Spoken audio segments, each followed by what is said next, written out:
June 6, 1944, 0016 hours. 3 wooden gliders are hurtling toward occupied France at 90 miles per hour. No engines, no lights.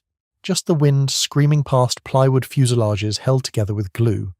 Staff Sergeant Jim Woolwork is counting down the final seconds, watching for a ribbon of canal he can barely see in the darkness. He has practiced this approach 42 times. He will not get a 43rd. At the controls of a craft his own commanders called a flying coffin, Woolwork is about to execute what Air Chief Marshal Leigh-Mallory would later call the greatest feat of flying of the Second World War. The Airspeed Horsa looked like it belonged in a furniture showroom, not a battlefield. Built from birch plywood, spruce and fabric by cabinet factories and woodworking shops across Britain, this enormous glider carried 28 fully equipped troops, or a jeep with an anti-tank gun, directly into the heart of enemy defences. It had no armour, bullets punched clean through both walls of the fuselage.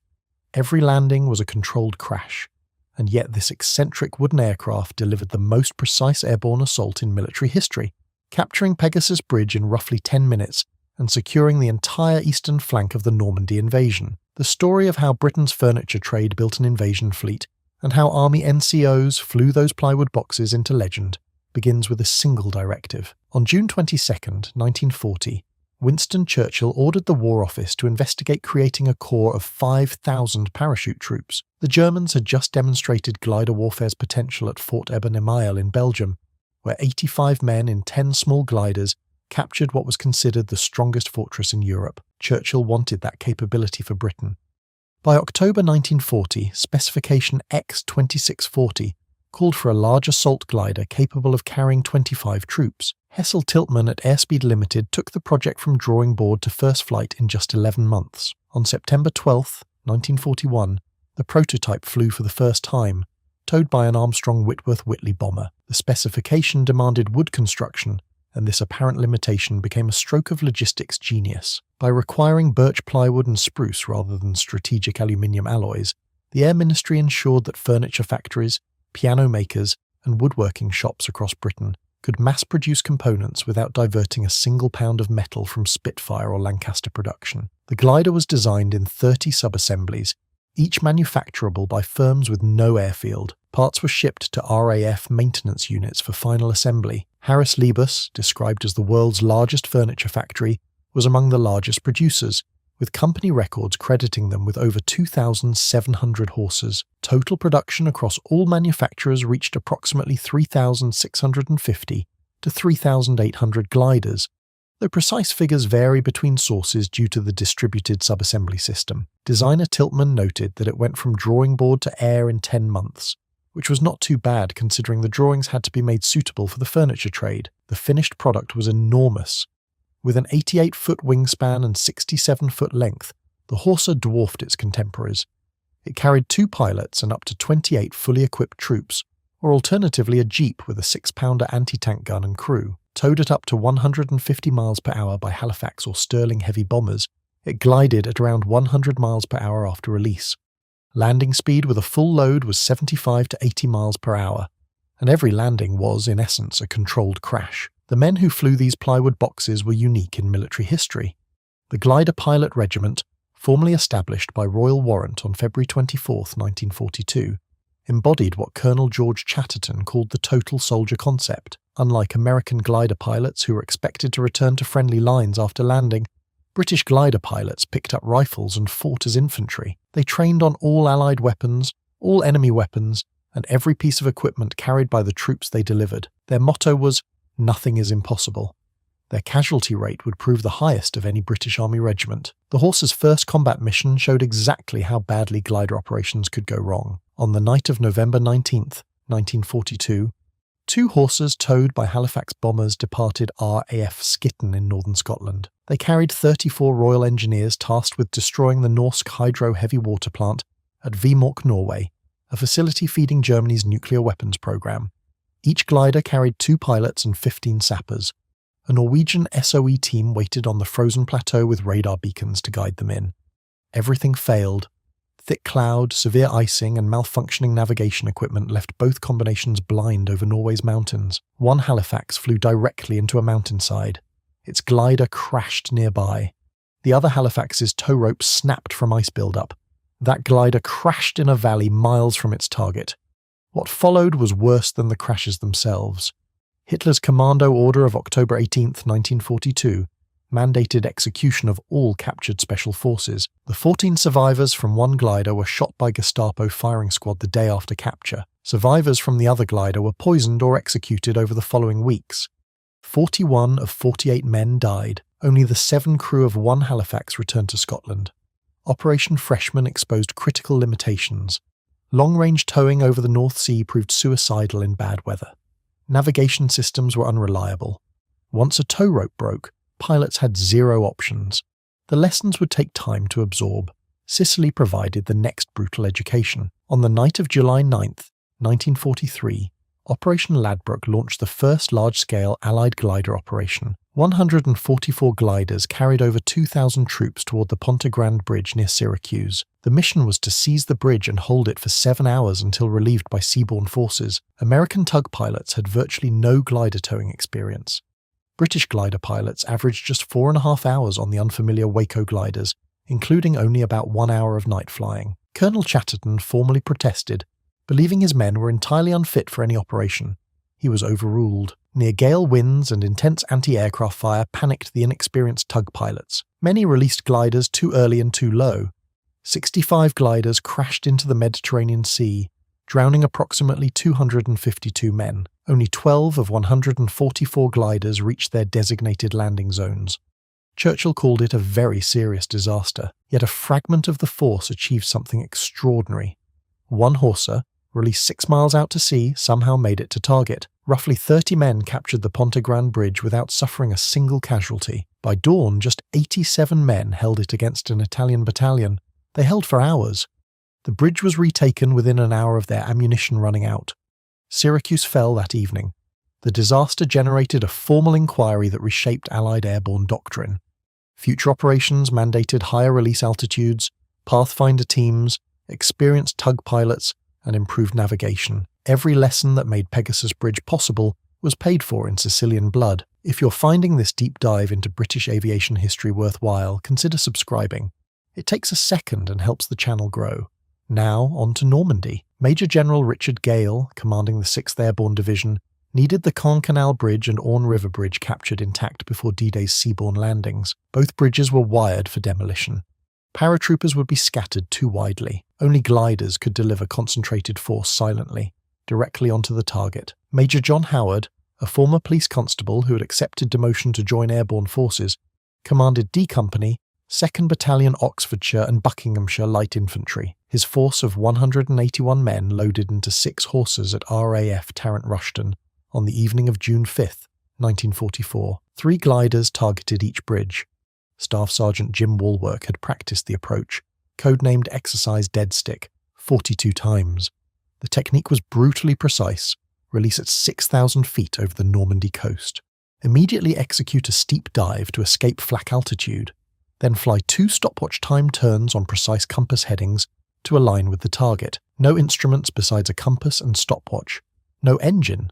No second attempt. At around 0016 on June 6th, according to most accounts, Walwork touched down at 90 miles per hour, deployed the arrestor parachute for 2 seconds, jettisoned it, and ploughed through barbed wire into the canal embankment. The impact was so violent that both pilots were catapulted through the Perspex cockpit nose, technically making them the first Allied soldiers to touch French soil on D-Day. Within 60 seconds, the other 2 gliders landed alongside. All 3 Horsas came to rest within approximately 50 meters of the bridge. German sentries heard the crash and assumed it was a downed bomber. Lieutenant Den Brotheridge led his platoon charging across the bridge, silencing a machine gun post with a grenade. He was shot in the neck and died without regaining consciousness. Widely reported as the first Allied soldier to be killed by enemy fire on D-Day. His wife Margaret was 8 months pregnant. Within roughly 10 minutes, both bridges were captured. Royal Engineers found the demolition charges still in their boxes in the guardhouse.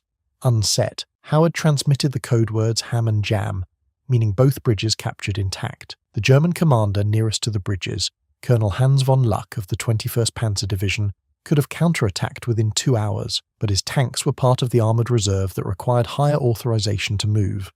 The German command structure, with Hitler having centralized control of strategic reserves, created fatal delays. By the time orders filtered through the chain of command, the bridges were secure and relief forces were approaching. Woolwork later reflected on why he crashed so close to the target. Not because Howard wanted me to, not because I was particularly brave or awfully skilled, but because I did not want to be rear-rammed by number 2 or number 3 coming in behind me. 3 months later, Arnhem proved that even perfect glider landings could not overcome flawed planning. On September 17, 1944, Operation Market Garden launched the war's most ambitious airborne assault. The glider pilot regiment flew over 600 gliders into the Arnhem sector, delivering approximately 4,500 troops, 600 jeeps, and 95 guns. The landings themselves were near perfect. Men calmly left their craft as if on a training exercise. The catastrophe lay in the plan. Landing zones sat 8 miles west of Arnhem Bridge, a distance dictated by concerns about flackened terrain. The force had to march through built-up areas, losing surprise entirely. Only 740 men reached and held the bridge's north end. They fought for 4 days against 2 SS Panzer divisions, whose presence near Arnhem was a devastating coincidence. Of 10,000 troops landed at Arnhem, only approximately 2,163 escaped back to Allied lines. The glider pilot regiment suffered 90% casualties, killed, wounded, or captured, the highest proportion of any formation in the battle. Operation Varsity on March 24, 1945 was designed to correct every failure of Arnhem. The entire force deployed in one lift over 3 hours. Landing zones sat on or very near objectives. Ground forces crossed the Rhine 10 hours before the airborne drop, ensuring immediate link-up. The British 6th Airborne Division sent 440 gliders, carrying over 3,000 troops plus vehicles and artillery, but the Germans were ready. Approximately 800 anti-aircraft guns covered the landing zones. Experienced crews used incendiary rounds, devastatingly effective against wooden horses. Dennis Edwards of the Oxen Bucks, a Pegasus Bridge veteran making his second glider assault, recalled that bullets zipped through one side of the flimsy plywood fuselage and out of the other as they approached their landing zone. He added grimly that the casualty figures testified to the advantage enjoyed by defenders as they delivered cargoes of 30 men at a time, gift wrapped in plywood horses. The second Oxen Bucks lost half their strength in approximately 20 minutes. Of 416 British gliders that landed, only 88 remained undamaged. Over 1,100 airborne troops were killed on that single day, the worst for Allied airborne forces in the entire war. Yet the operation succeeded. All objectives were captured. The German 84th Infantry Division was annihilated. Eisenhower called it the most successful airborne operation carried out to date, but the devastating casualties proved what many already suspected. The age of the assault glider was over. 6 weeks later, the war in Europe ended. The helicopter would inherit the glider's mission.